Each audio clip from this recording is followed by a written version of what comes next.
on a appris la nuit dernière que le Rav Shalom Cohen s'est éteint durant la nuit à l'hôpital à Jérusalem des suites d'une grave infection. Il avait 91 ans. Au cours des derniers jours, son état s'est dégradé et ses proches ont appelé les fidèles à prier pour son rétablissement. Le Rav Shalom Cohen était le président du Conseil des sages de la Torah du parti Shas, le parti séfarade. Il était le Rosh Yeshiva de la Yeshiva Porat Yosef, la plus célèbre Yeshiva des communautés séfarades située en vieille ville près du mur occidental. Il avait été l'un des premiers supporters du parti Shas fondé par le Rav Ovadia Yosef au milieu des années 80. Et en 2013, au moment de la disparition du Rav Ovadia Yosef, il avait été nommé sous l'influence très appuyée d'Aryeh Deri à la présidence du Conseil des sages de la Torah du parti séfarade. Il était considéré comme très ferme dans ses positions à la fois politiques et religieuses. Il devrait être remplacé à la présidence du Conseil par le Rav Yitzhak Yosef, qui termine dans quelques mois un mandat de 10 années au poste de grand rabbin séfarade d'Israël. Les obsèques du Rav Shalom Cohen se dérouleront à partir de 14h à Jérusalem. Elles partiront de la succursale de la Yeshiva de Porat Yosef dans le quartier de Géoula, le quartier orthodoxe de Géoula, vers le cimetière de Sanedria où le Rav Cohen sera inhumé à proximité de la tombe du Rav Ovadia Yosef. On attend plusieurs dizaines de milliers de personnes à ces obsèques. Et puis beaucoup de réactions cette nuit à l'annonce de la disparition du Rav Shalom Cohen.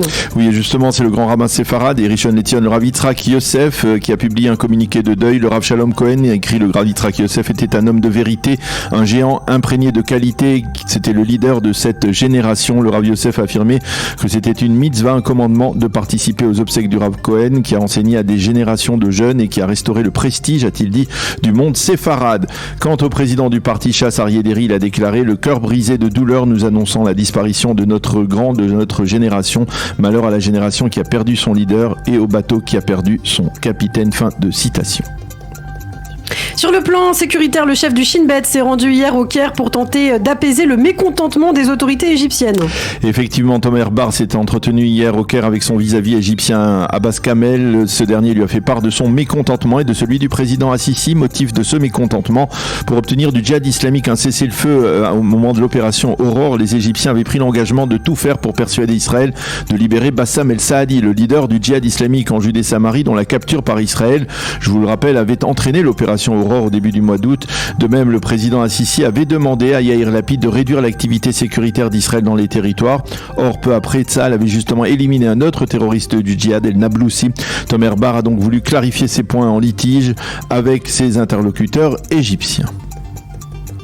Mahmoud Abbas est attendu aujourd'hui à Ankara pour une visite à l'invitation du président Tayyip Erdogan. Oui, moins d'une semaine après ses déclarations incendiaires à Berlin et quelques jours après l'annonce du rétablissement des relations diplomatiques pleines et entières entre Israël et la Turquie, Abou Mazen sera donc reçu aujourd'hui par Tayyip Erdogan, qui ne manque pas une occasion de rappeler son soutien à la cause palestinienne. D'ailleurs, dans la semaine dernière, lors de la publication des communiqués communs israéliens et turcs sur le rétablissement des relations diplomatiques entre les deux pays, le chef de la diplomatie turque, Melvet Cavusoglu, avait souligné que la Turquie continuera à soutenir cette cause palestinienne.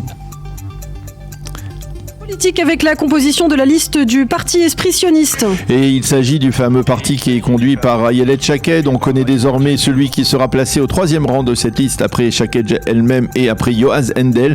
Il s'agit d'Amitai Porat, qui fut secrétaire général du mouvement des kibbutzim religieux. Porat est le fils de l'ex-député PNR Hanan Porat, décédé il y a plusieurs années. Shaked compte sur lui pour qu'il apporte l'électorat sioniste religieux modéré qui permettrait à ce parti sioniste de franchir le seuil d'éligibilité. Et puis très rapidement, Daniel, pour terminer, une nouvelle belle prestation en gymnastique pour Artem Dolgopiat hier à Munich. Et oui, effectivement, le champion olympique israélien qui s'était distingué à Tokyo il y a un an est devenu hier champion d'Europe des exercices au sol. Il a remporté cette médaille d'or en dépit du fait qu'il était blessé au pied. Dolgopiat est un sportif israélien d'origine ukrainienne. Il a fait son aliyah il y a 13 ans.